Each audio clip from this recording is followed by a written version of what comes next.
Have you ever wondered how copper, a simple element, has shaped human history and continues to be scientifically relevant?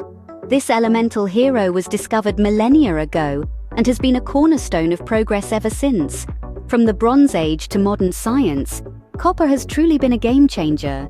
Delving into the annals of history, we find that the usage of copper was an art mastered by our ancestors. Ancient civilizations utilized copper in myriad forms, notably vessels and containers, driven by an innate understanding of its benefits. The ancients, it seems, knew something about copper that we're just beginning to understand scientifically.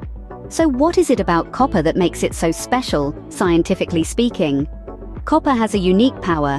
Its ions kill harmful microbes. This process, known as the oligodynamic effect, occurs when water is stored in copper vessels. Copper, it appears, is the unsung hero in our fight against harmful microbes.